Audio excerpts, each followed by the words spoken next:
Go ahead, Dr. Sale, if you have any issue you want to talk about it. طيب بسم الله الحمد لله والصلاة والسلام على رسول الله وعلى آله وصحبه ومن والاه. I'm going to start with the question. Yesterday we were meeting with some brothers and people, of course, were talking about the situation in different Muslim countries. Each one of them is like worse than the other. And of course, as usual, unfortunately, our meetings usually end up like more descriptive and chatting rather than, no matter how much you try, like, or we should always try to gear it toward basically understanding and action, understanding why or what happened and doing something about it. But the question was, until when? I like that question. Until when this is going to continue? It's very sad that there was a question that was asked or raised more than a century ago. It's why Muslims lagged behind while other nations have advanced. And it's sad that that question is still valid after more than 1 century. And of course, during that century, so many other nations have also advanced. They used to be same situation like Muslims or even behind. And now they are way ahead. And it's a puzzle because one is because not only have we lagged behind in terms of economy and let's see what's, give me a second here, please.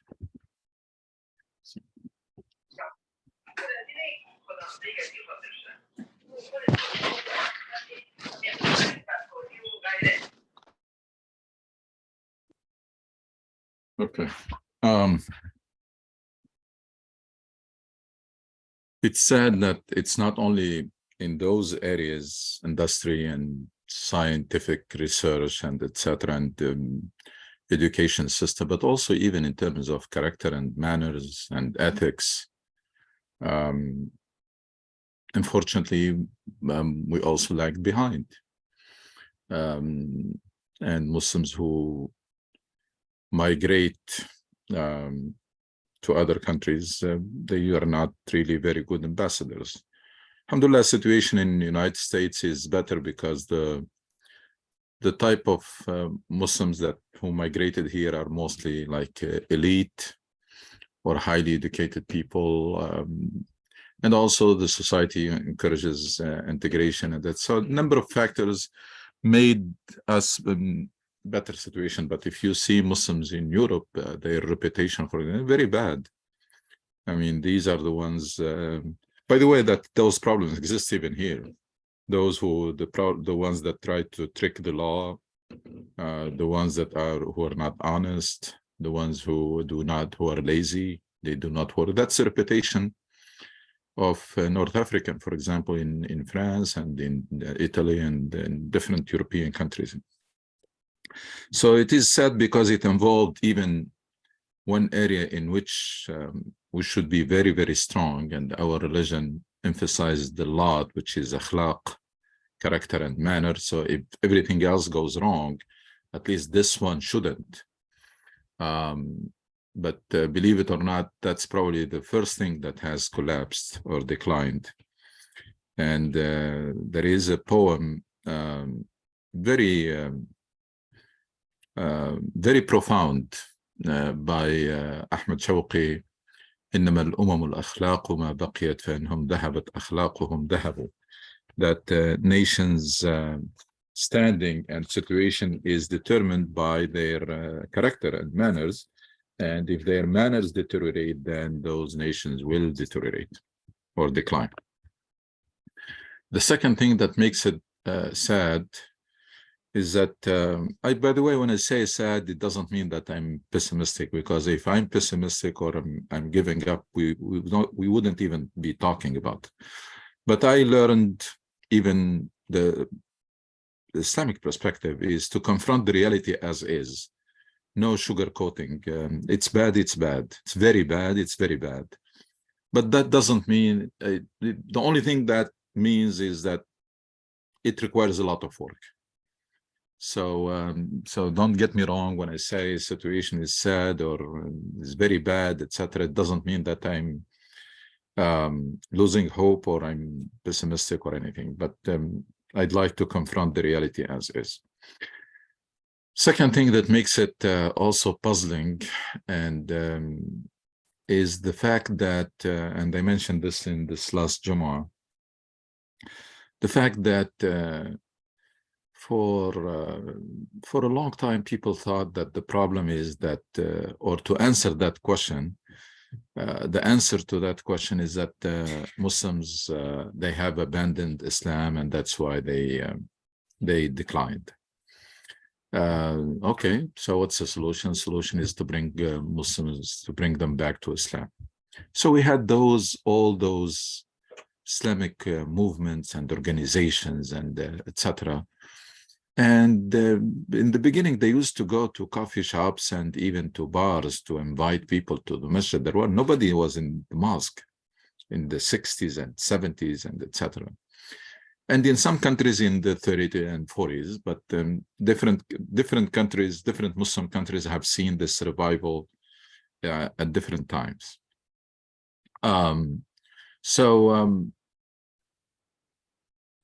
People were brought back, so people start practicing. Whoever was not praying start to pray, and those started fast, and women was putting hijab, and we have seen all Islamic appearances. Mosques are full, and then what do you call it? The Islamic literatures first. Books and tapes and etc. everywhere, and then you have the wave of Islamic satellite channels, and then Islamic websites, and then Islamic social media, and then all of that. And then now people say about some Muslim countries, people are very religious. They say about Pakistan, they say about Egypt, people are very religious. Shahab mutadayyin, people practicing it, but nothing is happening. I mean, no changes, no real change. Same people, same behavior, same mentality or mindset, except that they added some of the Islamic practice that they did not have before. And they stopped some bad habits maybe, and that's it. But when it comes to thinking, when it comes to behavior and interaction, work ethics, honesty, nothing has changed, or not much has changed. So we go back to the question was raised last night. Until when? I mean, where are we going with this? Because believe it or not, with the current versions of Islam, if we manage to get every Muslim, 1.5 billion or billion and 1.7 or whatever, all of them, they become practicing Muslims, nothing is going to change, because it did not change when we started from nothing to a good percentage. So if you push it to 80% or even 100%, nothing is going to change, because simply that the existing versions of Islam are very deficient, very superficial. They focus on parts of Islam, and they blow out of proportion some minor items in Islam, and they ignore some essential ones. So you end up with a version that is very mutilated. And as I mentioned in Jumu'ah, the maximum that this version can produce, maximum, is someone who is good in terms of their the way they live, the way they interact, etc. They don't do anything haram or anything bad, etc. And then if very few cross this level to go to the next level, which is the activist, someone who's active meaning that every now and then they volunteer some of their time, they donate some of their money. So they're active. They're not only practicing, but they are also active. But that's not, I mean, the kind of Muslim that we have seen in the early days of Islam, the kind of transformation and the kind of Muslim which I call mission-driven Muslim or purpose-driven Muslim, someone who has a cause, someone who has a dream, has a mission, and they are so restless because they are racing against the clock. It's a big job. I mean, just imagine, that's how what the companions understood. Imagine that Allah subhanahu wa ta'ala task you or assign to you the task of understanding and executing his plan on earth, fulfilling his purpose. In fact, muradillah, understanding what is it that Allah subhanahu wa ta'ala wants to happen on earth, and I'm going to do my best to make it happen. People realize that. Realize that this is a very noble and very big job, and you have to take it serious. I mean, you take it or leave it, but don't pick and choose. There is no cherry picking. It's like a job description. When you're given job description and you sign a contract, you're not going to pick and choose from that, saying, oh, I don't like this, I'm going to do this one. I'm going to do more of this, but not this item. Nobody will accept that. I mean, but we're, believe it or not, we're doing that with Allah subhanahu wa ta'ala. Yeah, praying and fasting are okay. So I can do probably more prayers and more fasting, but I don't want to do this. I don't want to get civically engaged or try to change things or amr bil ma'ruf wa nahy anil munkar or contribute to the greater good or self-development. I don't want to get involved in this. So I'm going to do more of the things that I like, the things that are convenient. So we all have to take this very seriously, because not only things are going nowhere, this world is converging to a point where there will be no place for those who are weak and those who are begging their rights and those who are not really, don't have a very solid economy that is productive, not the shaky economy that is relies totally on exporting raw material or on some tourism or some things that are very shaky, very fragile, and very vulnerable. But you have an industry, and you have a very advanced and very efficient production in different sectors. When you read about, for example, Netherlands, very small countries in Europe, produces in terms of agriculture like, I don't know how many Muslim countries combined. Why? Because they use very advanced methods and approaches, while many Muslim countries, they are still using the same methods that their grandparents used for agriculture. Industry don't even mention, because we really have no industry. In most Muslim countries, there are, especially Arab countries, there are no industry whatsoever. I mean, there are those basic food industry, they call light industry, but there is no real, and research and science, etc., don't even mention, because our contribution is zero, almost. I mean, except for some individuals who migrate and excelled and did excellent job, but in terms of societies and nations, there is hardly any contribution. It's something that we have to, we should not accept and get used to it. Should never become normal. it's a long overdue to confront the reality and do what needs to be done, because unfortunately we're still adopting approaches that lead nowhere. Denial does not help. Situation is very bad. It is extremely bad. So denial is not going to help. Sugarcoating does not help. I mean, excuses do not help. Conspiracy theory does not help. Blaming our failure and on somebody, and it's not going to help. It's not going to lead anywhere. Complaining, which we do very well, we're always complaining and protesting, and it's not going to help.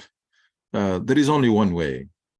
There is no alternative about it. It's to accept the reality, confront the reality, accept the responsibility for it. قل هو من عند أنفسكم. It's you only have yourself to blame. فبما كسبت أيديكم ما أصابك من حسنة من الله وما أصابك من سيئة فمن نفسك. Just have only yourself to blame, and then do what needs to be done. The proper approach is what every good medical doctor will do. Diagnosis, the right diagnosis, and even the history. That's why the doctors will ask you also about family histories to help understanding why and how you came to this point. So understanding the current situation, go from the symptoms to the root causes, and then go even to the history, how and why we ended up in this situation. And then whatever solution you come up with, no matter how painful it is, no matter how long is it going to take, no matter how much sacrifice it's going to take, should not hesitate, because there is only solution or painkillers. I mean, you can do painkillers, you can go for painkillers forever, but it's not going to solve the problem. It makes you feel better, and that's what we're doing. You see all this activism that you see in Muslim community here, that's painkillers. Activity, more facilities, make a mosque greater, bigger, expand mosque, build another mosque, and another convention, another activity, another halaqa, another, and then what? So it's not about activities. It's not about increasing activities. It's not about better facilities. It's about reframing the Muslim mind and the Muslim personality. It's much deeper than that. It's about rediscovering the original Islam, because this current Islam, no matter how many activities you do with it, no matter how big your facilities are, no matter how many people you convince to embrace it, it's not going to help. It's not going to change. And if the thing that we need to do, and we have been avoiding all the time, either because of lack of understanding or lack of the willpower, is that Muslims, wherever they are, wherever they find themselves, they have to do that job of going back to the text, to the Quran, and to the authentic hadith, and then Sunnah, and then try to contextualize it to produce a fresh understanding of Islam. There is no way around this. All the patchwork that you're going to continue with will lead nowhere.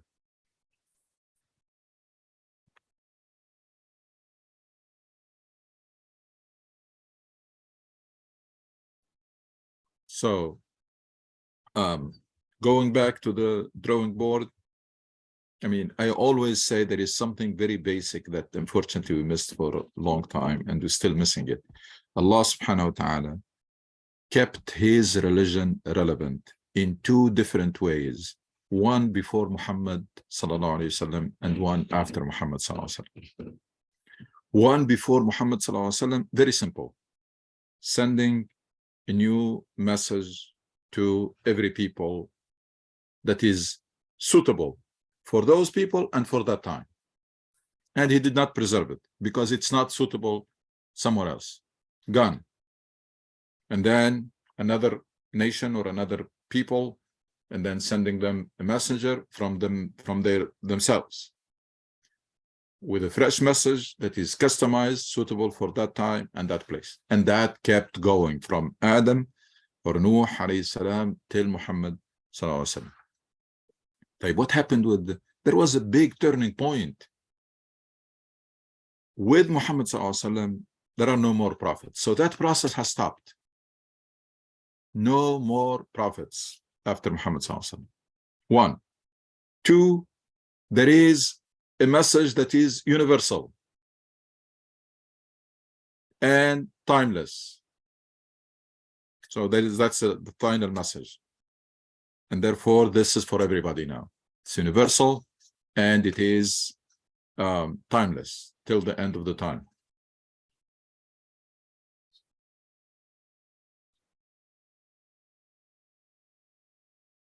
And then what? Then, because of that, Allah promised and did preserve it. And 2, it came very flexible. Very, very flexible. Beyond imagination. This religion, we are the ones who made it rigid. Originally, it was very flexible. You will be amazed when you read about differences of opinions among the companions about almost everything. Now, we were told that there is only one opinion in everything. That's not true. And it was so easygoing, very flexible. I saw the Prophet. No, I didn't. I think I'm more comfortable with this. I'm more comfortable with that. And people did not see any problem with this. So religion came very, very flexible. And then what? And then Allah subhanahu wa ta'ala assigned us the job to keep it relevant. Now that task that used to be done by sending a new messenger with a new message, now it is the task of believers to come up with new understanding that is suitable for their context. So the difference is what? The difference is there used to be a prophet receiving a new revelation and delivering it. Now you have Muslims extracting or producing a new understanding from the Quran and the Sunnah, new understanding, and then keep it relevant. And the only way that this can happen is by ijtihad, is using our mind. This deen elevates the status of the mind, not the opposite. I mean, all this is the nonsense that says that to be a good Muslim, you need to freeze your mind and then just stick to the Torah, to the heritage, to the books of the whatever. That's not true. Islam came to enlighten the mind, but you're still relying on your mind. The only difference is that there is some enlightening the mind and then giving it some directions so that it is not lost, so that a human being will not waste their time and their effort to discuss or to explore things that they are not equipped to do. That's the only thing that Islam did. But it's encouraging intellectual efforts and creativity, etc. But you don't need to, shouldn't use your mind to investigate life after death or anything that is ghaib. Ghaib is unseen. These things you rely on revelation for them. Other than that, it's all your brain, your intellect. So the only way we can do that is ijtihad. Ijtihad, the first ijtihad is that task of contextualizing the text and then keep it fresh all the time by keeping that interaction, the triangular interaction between the text, the brain or the intellect, and the reality. That should be always active. The reality raises new issues and questions for you. Brain goes to the text to try to extract new solutions and answers, and vice versa. And then the text also, you can get more guidance from the text that will inform the reality. So the brain comes between al-waqa, or the reality, and the text, the divine text. And that should always, we stopped doing this for so long, for centuries. Proof is until now, we are relying completely in fiqh. We're relying on the Shafi'i and Malik, it's Kutub, the books of the schools of thoughts. And in tafsir, we're relying on Ibn Kathir, etc. That's clear proof that we have been, our minds were frozen for centuries, and we failed to do our job.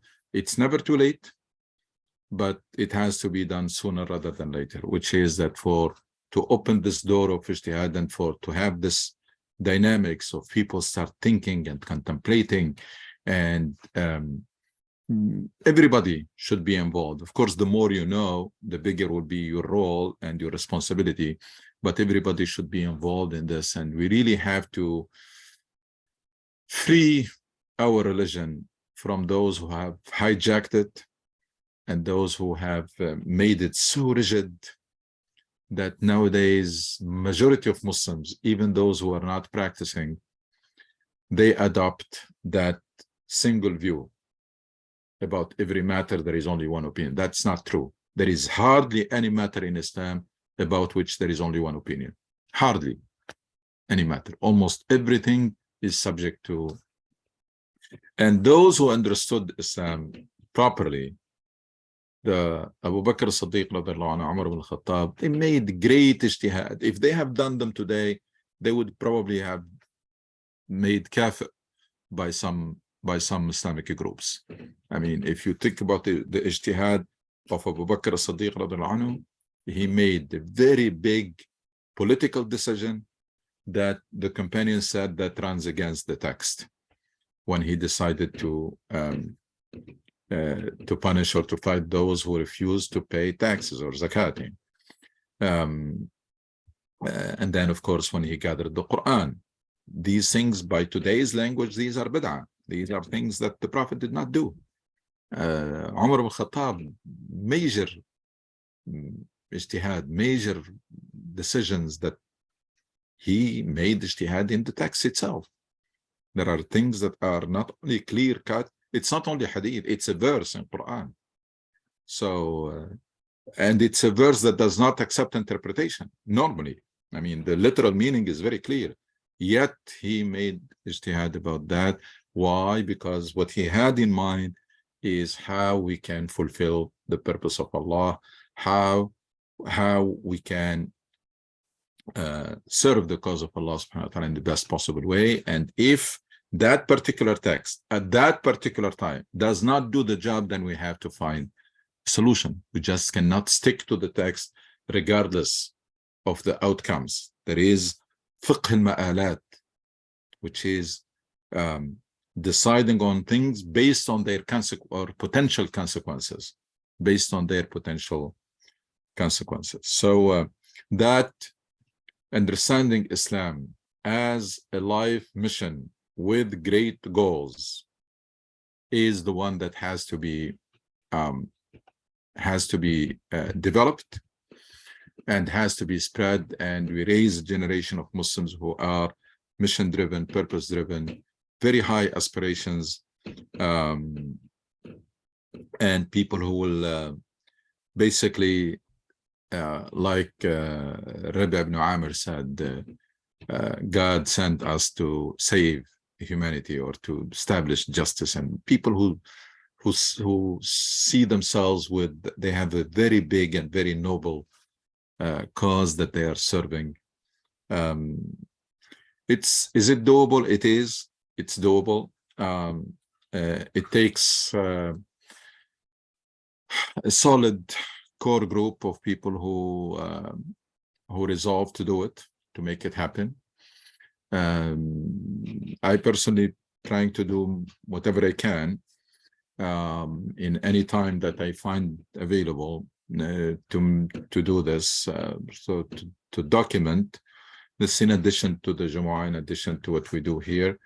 But of course, that's very limited effort compared to the job that is needed.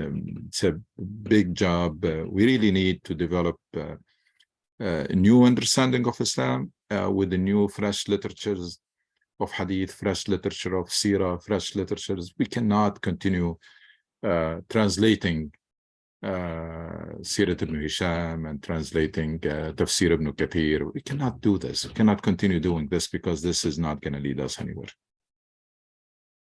I can ask you a question, Dr. Suhail. Sure. Something happened in the Middle East. I don't know if, I think same thing happened in Pakistan, India, or the other countries too. See, 7 years ago or before that, we used to have great movies, great singer, great dancer. Right now, everything disappearing. And this is not related to Islam. This related to the society in the Arabic thinking, I think. What happened?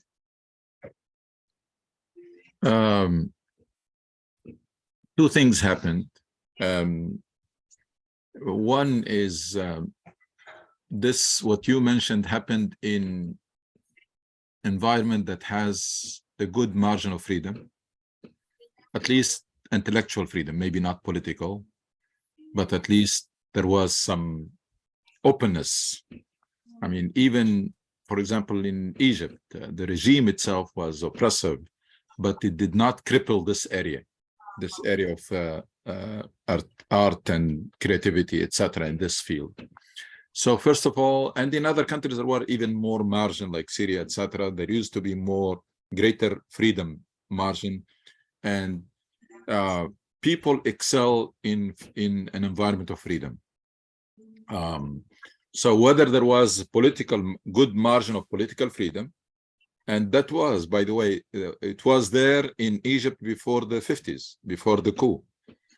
There used to be good political margin and parties and election, by the way, and etc. So even though it was the kingdom, there was a king, but there used to be a much more dynamic political life, and there was a bigger margin of freedom. So that's one thing.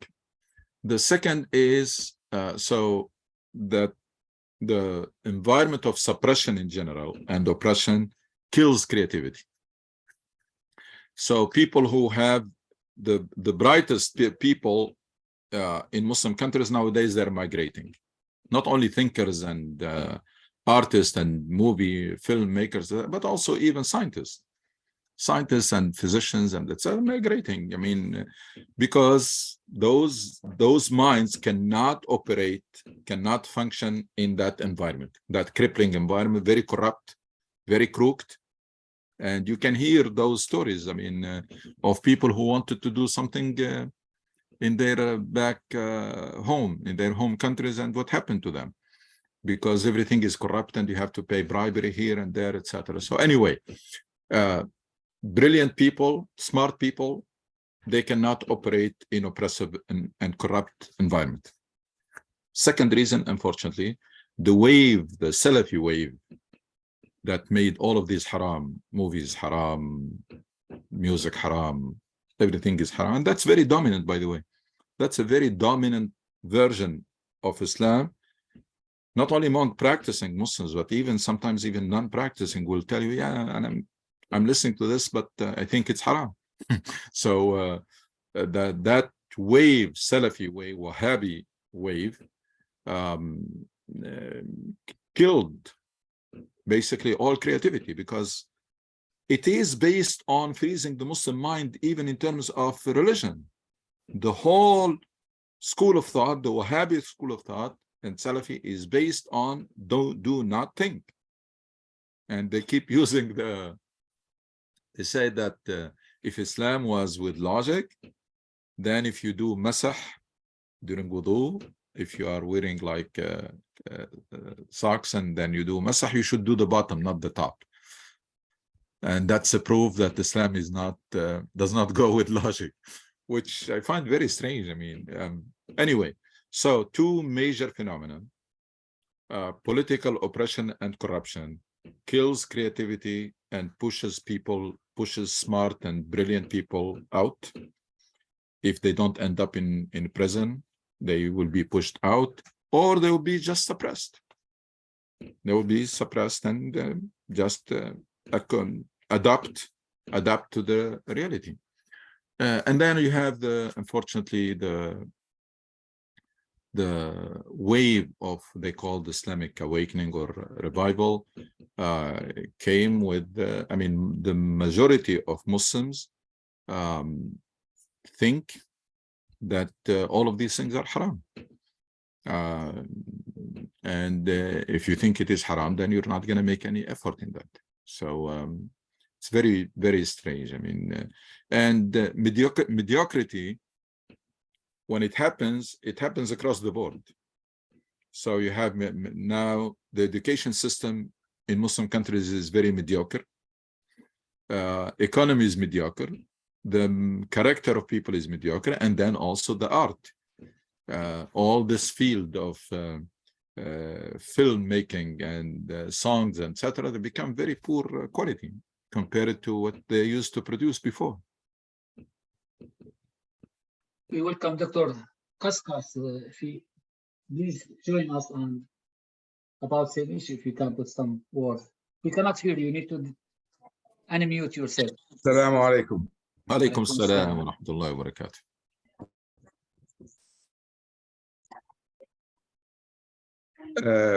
Do you want me to answer the same question? Please, if you can put some. Go ahead. Well, actually, I like very much what Dr. Suhail said. I just want to add, building on his ideas, that when you don't have freedom, not only that you will, the basic level of what people produce will go down. We'll stop producing even ideas. Muslims became consumer of ideas nowadays because we don't have freedom, that we can, freedom of thoughts. A lot of people are afraid to say, this is my understanding of Islam, because they will be attacked. We should again try to accept the others. Unity, as far as Islam is concerned, does not mean uniformity.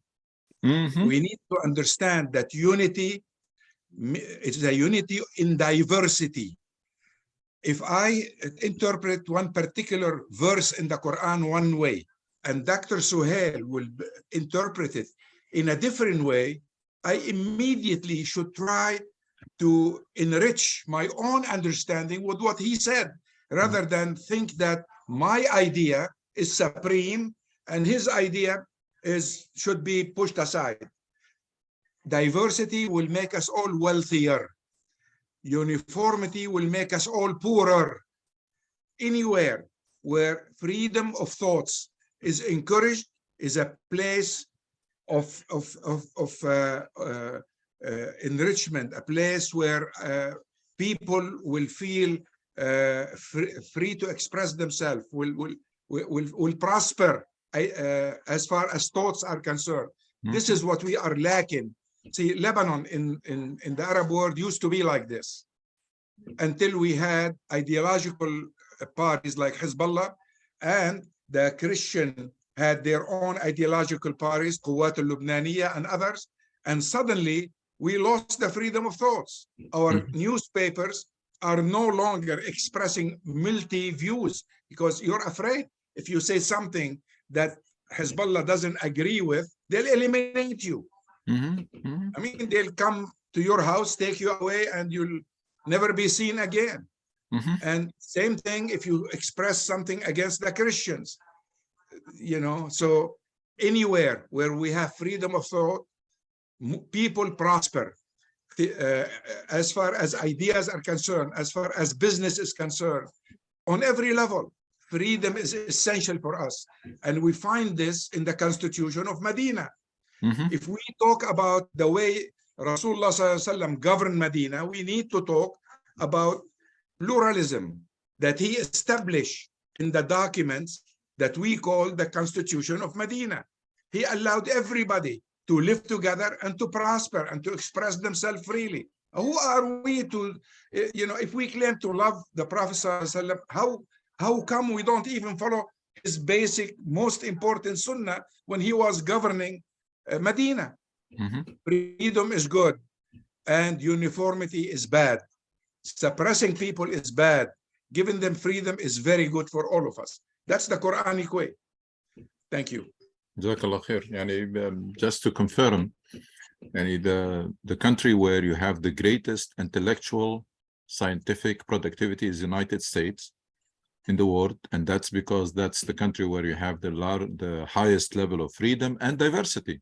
Yes. I mean, it's really very attractive magnet to the brilliant minds of the world, and it's because of freedom and diversity at the same time. Yes. This country is excelling in those areas. I mean, look at the Nobel Prize winners in science, and you see how. So it is. We're going nowhere with the current paradigm. Yes. And the political oppression is part of it. But as Dr. Kaskas mentioned, this uniformity, or there is only one opinion and things are black or white, and there is only one opinion about everything. And if you differ with that, then you are intimidated. And you may be even labeled kafir or whatever. That's killed us. So we ended up with a double whammy, they call it. One is stagnation, jumud, stagnation, intellectual stagnation. And then you have this narrowness. So if you combine stagnation with narrowness, you get the result that you see. Narrowness means that it's a tunnel vision. Yes. In every topic, you see it only from one angle, and there is only one opinion. Yes. To the point that people now, in many Muslim countries, they learned self-suppression.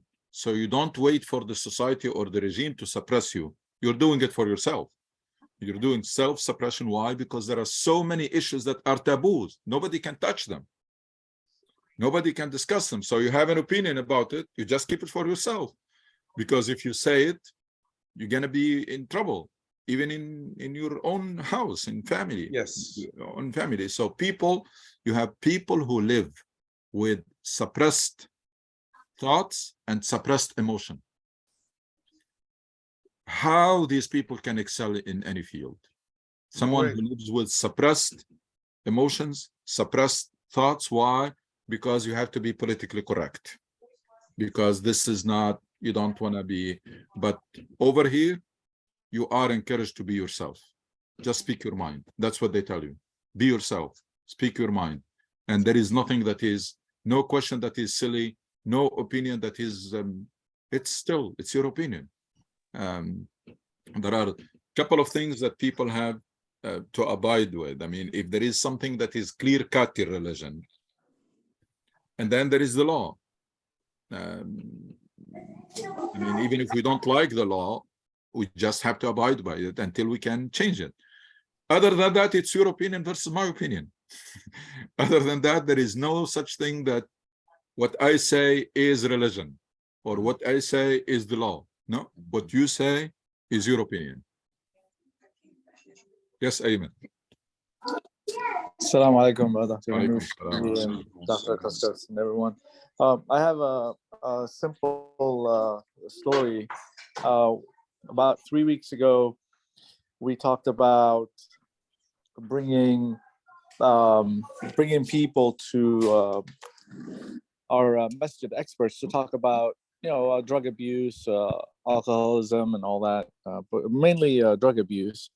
So I reached out to my local mosque and I said, "Hey, can we set a date where we can bring someone?" And they refused to give me a date. Basically, I was asking for one of the Fridays where I could work to get someone, an expert, to talk about drug abuse, to come into the mosque and they refused to give me a date. They're like, "Oh, well, get us the person and information about them and who they work for, and then we can set up a date." So I said, "Well, these are these organizations do a lot of public service announcements. You're not interviewing the person. I mean, this is just regular." But they refused. They refused to give me a date. And I'm like, "Look, we need to state to work towards this goal." And it's as though as talking a different language with them, and it's unfortunate. I decided, I was like, "Look, you can find them online yourselves." I respectfully withdraw, my request, and I was like, "Okay, this is pointless." And yeah, I really felt like demotivated by this board that we have here at the mosque. It's like they don't want to do anything new, um, and they just want to maintain the status quo. It's just it's just terrible. I was also talking to a friend of mine. I was like, "Okay, well, these people, they come and live in a democracy. They use the things available in this democracy as far as phones, technology, but they still have the mindset of the Middle East, where okay, just do not improve on anything, do not change. Do not change anything. Yeah, don't change." So I just wanted to share my experience with the group, that even this idea was met with resistance, and it's very unfortunate.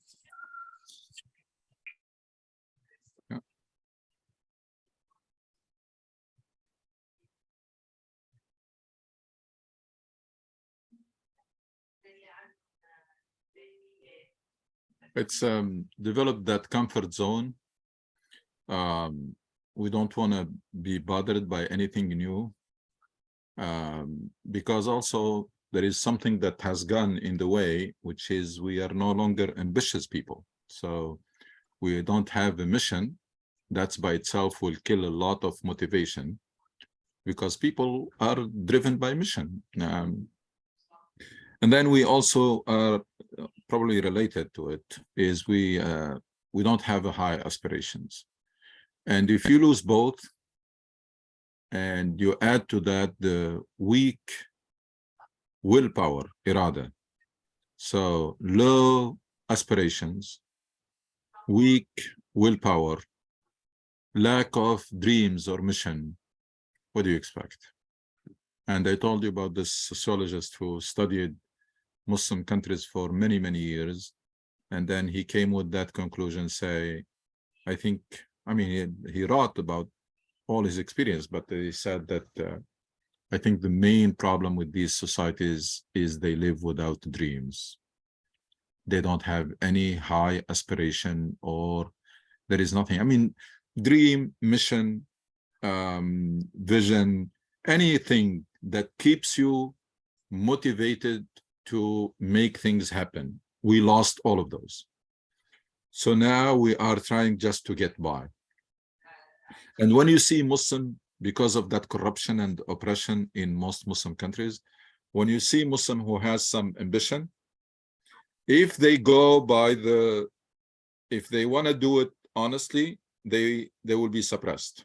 They will find so many obstacles, and their ambition will be killed. That's if they want to do it the right way. And then they are forced to do it the wrong way, to find shortcuts, so that they can be rich by bribery, by having bad deals with the government, and crooked ways. So that's the environment.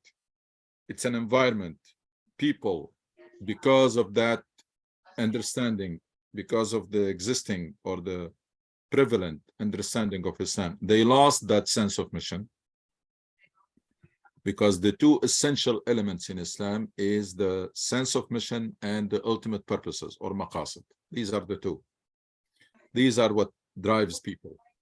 So that has been sidelined over the centuries to promote things that do not motivate, like the rituals. It's very, very interesting and very weird, strange that you go to Islamic library, like a library in a mosque or online or whatever, and you find tons of books about fiqh al-tahara, how you make wudu and how you make ghusl, and fiqh al-salah, how you make up the prayer if you missed something, etc. Even though these are things that are very well established. You don't need no more books. We don't need this. These are things that do not change. But you hardly find a book about social justice in Islam, or freedom in Islam, or tanmiyah, or development, or self-development. There is none. So that's one. And then the environment itself, culture, regime, policies, government, etc. All of this suppresses ambition. And people can tell you a story, even if sometimes you have a young person who's really ambitious in Muslim countries, society, want to do something. His or her own peers will tell them, don't do it. No, forget about it. We tried this before, it will never work, etc. So the whole environment is very suppressive, suppresses any initiative or any creativity or any ambition, etc. Now, if you overcome all of that and you say, no, I'm going for it. I have this dream. I want to be something. I want to really. Then you have the obstacles, policies, and corruption and oppression, etc., that blocks everybody. You have Muslim investors who are migrating from their countries and go to migrate to invest somewhere else. And then the only door that is left for you, it's not for everybody, but if you qualify, is the crooked shortcuts, the crooked ways that you can be, you can fulfill those personal dreams, but in a very dishonest way. It's very, very sad, very unfortunate. Deadly cycle. Yeah, and it's a deadly cycle. Yeah, it's reproducing itself all the time. Yeah, it's Dr. Suhail, what you're saying is absolutely correct. But the brother was saying he wanted to invite somebody to a mosque here. I don't know which mosque, but it doesn't matter. Those people are mimicking the sick environment that they left overseas. They're coming here to reinvent the same sick environment. I've seen, I mean, I started an Islamic center in New Orleans in '73, long time ago. After somebody else start leading that center, if somebody is coming to town and they want to come and talk to the Muslims there, they have to investigate them before they allow them to speak to Muslims. Mm-hmm. Here's a Muslim who wants to speak to the Muslims about Quran and Sunnah and has to go through an investigation through a committee to allow him to speak or not to speak. This is the same thing you're talking about that's overseas, and those guys succeeded to import the same sick mentality to United States. And we need to talk very forcefully against this. I mean, we need to be an open society. We need to learn from the American society we're in what freedom actually means and how to practice freedom. A lot of us don't understand freedom and don't know how to truly be free. They never practiced it before. Listening to an opinion that I disagree with is okay. It's not the end of the world. Using the Quran and Sunnah to reply if I disagree is fine. It will encourage everybody to go back to the Quran and to the Sunnah as their references. I mean, it's simple. We just, you know, but you personally have a major responsibility to push this issue in your khutbahs because you're leading us. and we need to hear it again and again and again until it become really a second nature. We are free people. Allah subhanahu wa ta'ala freed us from all the slave masters that were controlling our life. And the Constitution also reinforced this. We are free people. Let's learn how to practice this freedom in a constructive, positive way. It's very, the situation in this country is very revealing. Yes. Situation of Muslims. It has exposed us because for a long time we were blaming our failures on the oppression and on the government, but we came here to this country, and then we were given total freedom to run our own affairs. Government here does not get involved at all in religion, unlike France or any other countries almost in the world, where the separation between religion and the state is very, very solid here. That government does not interfere with religion. The way you manage your mosque, the way whatever it's as long as you don't violate the law, nobody cares. Then we came here and we have that chance to manage our own affairs, but we brought the same failure, the same futile approaches with us. And that exposed, exposed us, because we cannot now fool ourselves to say the failure there is because of government. Yes. Two things have exposed Muslims: coming to United States and then having the same power struggle to control mosques, the same mentality that suppress freedom, the same everything. It's a very good microcosm of the Muslim world. And then the Arab Spring. The Arab Spring also exposed people big time. Yes. Because for a long time we said the problem is governments, and then you have in few countries governments were toppled and situation did not improve, did not change. So that tells you how deep is the problem, because the people who migrated here, they brought with them that understanding of Islam, that superficial, that single, narrow understanding of Islam. They brought it with them here. The only thing we did is we translated those books to English, but we're still reading the same books and the same literatures. And then it exposed that this version of Islam does not change the individual. Because the Sister individual has a question, Dr. Suhail. Sister Thuraya, I think she raised her hand. Okay. Assalamu alaikum. Yeah. Walaikum salam. Go ahead. Yeah, I just I hear everything, and I've been through a lot also with the masajid, trying to volunteer to spread awareness in our community about many things. One thing I learned that social justice, like you said, how to be an advocate, and I had to go through an interfaith organization called Voice to learn how to understand politics and how to work around those politics. So it helps me a lot. So the thing is, I hear all this and I've been through it, especially as a woman in the masajid, because two people the masajid doesn't hear is women and youth. And those are the greatest power that's actually we can use in our community. Because, so I learned the hard way how to work around. So I hear all this, but I also want to talk about how we can work around this. One thing is we have to learn how power is, how the power run. So the power in the masajid, the politics, how to understand the politics in general, the politics of the country, the politics of the masajid, and how we worked around. One thing I noticed that there is a disconnection between our leaders in the masajid and the people who are actually suffering. They don't hear the people like mine. They assume things and they said, okay, our people need this. They don't listen to the people.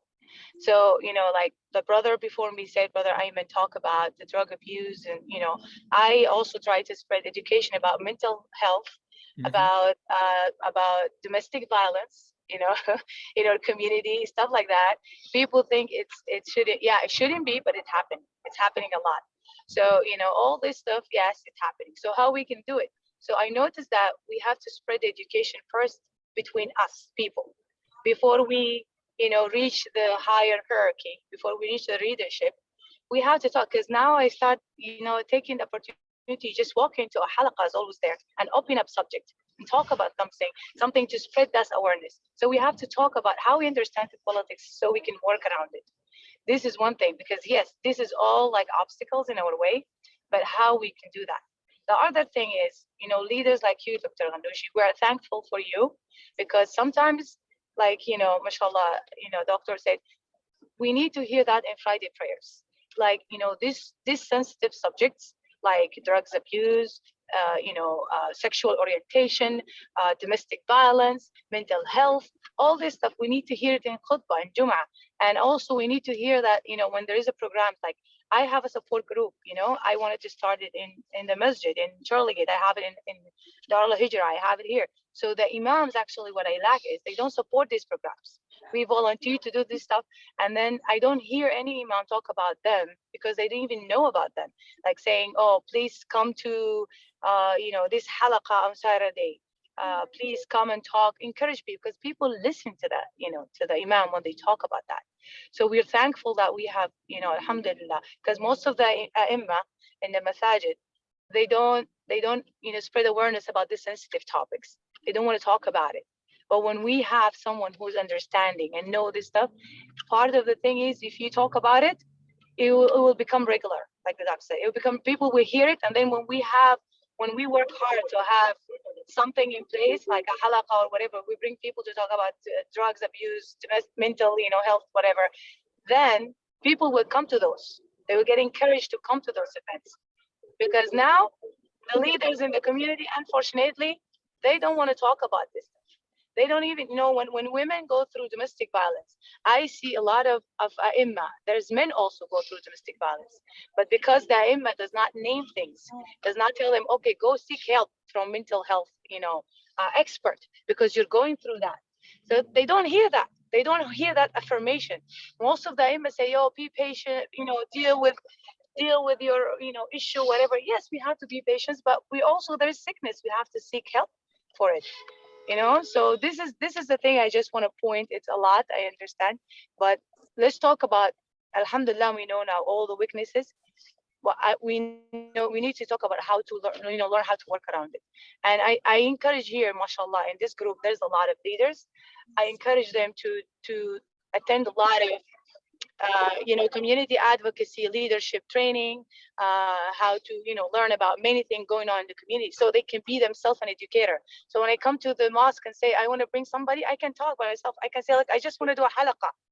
So, and talk about those things. I will be trained on those things. So I have to work around that system.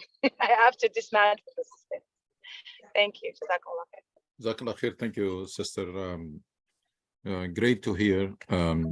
Alhamdulillah, there are a couple of things nowadays that can help, that this availability of all the communication tools minimized that obstacle, that before, if you cannot access the microphone of the mosque, you cannot access the community. Nowadays, you can access everybody, and nobody can prevent you from doing that. That's a big advantage, especially for young people.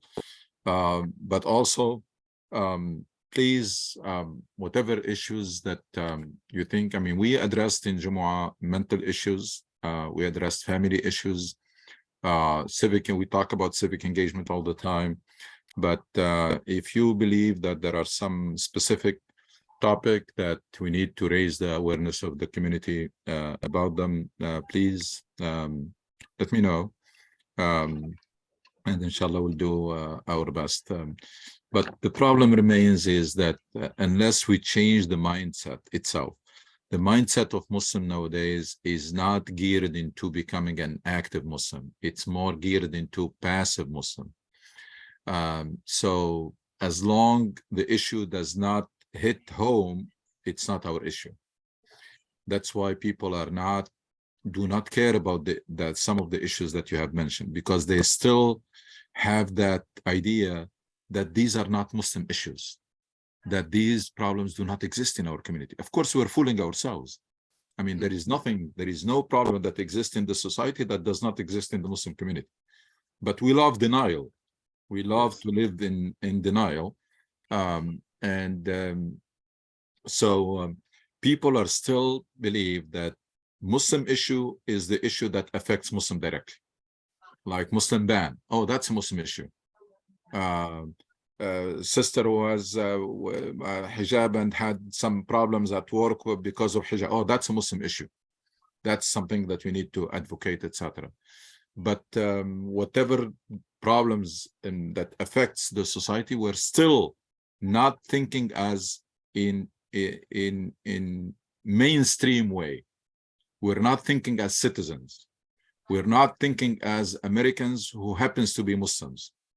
We're still thinking as Muslims who happens to be living in America. So unless that changes, unless, that's why I emphasize most of the time in my khutbah Jumu'ah, is that it's this sense of mission that has to be revived, that you have a mission, and that mission is for humanity. You are a community that was sent to humanity, to serve humanity, not serve yourself. It's not appropriate for Muslims to think as minority or as victimized minority who are only worried about what they can get out of the system. Muslims should be thinking in a mainstream way as a citizen who cares about the well-being of the country, of everybody. So unless these foundations are changed, sister, I'm telling you, I can go and say, okay, there is this halaqah that we have some young people and some sisters are doing, or this activity, can you participate?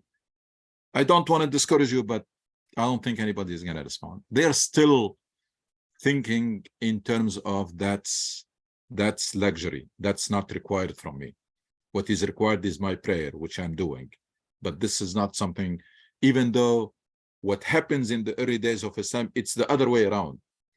It's the sense of mission that was instilled before the rituals.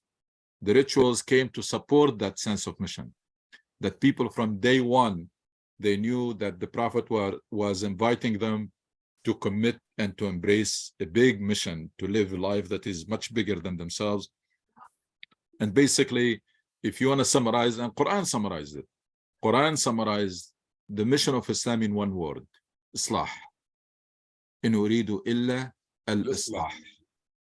Islah, making things better, making this world a better place for everybody. That's the mission of the Islam. Islam is a mission that is about you being all you can be through tazkiyah and self-development, and you maximizing your contribution to the greater good to make this world a better place for everybody. If you have only 10 seconds to present Islam, that's what Islam is. I mean, it boils down to that. Originally, you can define it as dedicating your life to understand and fulfill the purpose of Allah. In fact, muradillah. What is this purpose of Allah? Is Allah wants you to be all you can be, wants you to be happy and successful in this life, and wants you to maximize your contribution to the greater good. That's in a nutshell. That essence of Islam was lost. That's what the Prophet was emphasizing for so many years. He instilled this sense of mission and that dream of seeing this world where justice prevails, where freedom prevails, where peace and security prevail, where prosperity prevail, where etc. That what the Prophet instilled in the minds of the companions from day one, before they learn how to pray or how to fast, or that they have to stop drinking, etc. All of this came later. And unfortunately, we turn things upside down. Things that came later to support this mission-driven and purpose-driven Muslim became Islam, and that sense of mission and those ultimate purposes and maqasid were marginalized completely. And believe it or not, sister, I define, and I said this even in khutbah, I define Amr bil Ma'ruf wa Nahy anil Munkar in today's language as civic engagement. You are civically engaged. You are someone who is fulfilling the mission of enjoining that which is good, forbidding that which is evil. You are civically disengaged. it's someone who you are not fulfilling that mission. You abandon your mission. Because nowadays, the only way you can promote good and reduce evil is to be civically engaged. There is no other way. That's the only way, because the societies became structured and there is no alternative. There is no other way other than being engaged, so that you can change things. You can promote anything that is good policies, good laws, good social norms, and then try to reduce anything that is bad. Yes, Brother Ayman. Assalamu alaikum. Dr. Manoush, you gave me an idea regarding basically, since I didn't get the board members in my local mosque to listen, you gave me an idea. Maybe I should set up a a separate online event or Zoom event that I can do with people in my community, and maybe I'll invite the public speak, kind of like I guess do it with the community, but outside the mosque. Unfortunately, I might have to resort to that. The other I have the other issue is I have a question for Dr. Qasqas. It's it's more for the members, people on the lecture, our brothers and sisters on the lecture to hear. It's regarding Ya'juj wa Ma'juj. I know, Dr. Qasqas, you did a tafsir al-Quran or translation. Brother Muhammad Hamid told me that you have done that work. What's your interpretation of the ayat regarding Ya'juj wa Ma'juj? Do you think these people exist nowadays, or are they hiding? What's your interpretation? Very simple, brother. Thank you for asking, but I usually believe that Allah subhanahu wa ta'ala completed for us everything we need to know about our religion. There is nothing the Mahdi will come and bring with him in addition to what's in the Quran today. The Quran is complete. The Sunnah was done when the Prophet sallallahu alaihi wasallam died. We have those documents. What we need to do, if we want to be better Muslim, is to understand the Quran in a contemporary way, Islam mu'asir, fahm mu'asir, and understand the Sunnah as it can apply to our life today. For instance, I have a beard and the Prophet ﷺ had a beard. Is it necessary for me to have a beard? Well, I love the Prophet so much, so I wanted to have a beard regardless. But when it comes to issues like Ya'juj and Ma'juj, I'm not worried about them. I don't think much about them. I didn't have to do any research on them, because there's something, maybe it'll happen in the future, but if it'll happen, it would not hurt me. And if it doesn't happen, it will not hurt me, because my religion is complete through the Quran as it exists today and the Sunnah as it exists today. I'm done with all the additions and scaring people out of somebody that's coming, Al-Awar al-Dajjal or Al-Masih al-Dajjal. None of that concern me, because I'm too concerned with being a good Muslim, a good example to my neighbors of what a Muslim should be, and try to benefit everybody around me, myself and everybody around me. I'm sorry, I don't have a specific answer except what I just told you. And I really advise everybody to focus on the same thing I'm talking about, rather than wasting our time thinking about issues that will neither hurt us nor help us in the future. I hope I gave you a comprehensive answer. I hope. Just to confirm the same thing, first of all, I strongly urge you, Ayman, Sister Thuraya, everybody, whenever you want to do something, just take advantage of the social networks. communicate with people, and then ask the mosque if they can give you the facility. Otherwise, just go. And there are Do it. so many facilities available in this Yes. country: public libraries, community Yes. centers, and a Yes. lot of them are free or very, very cheap and very reasonable.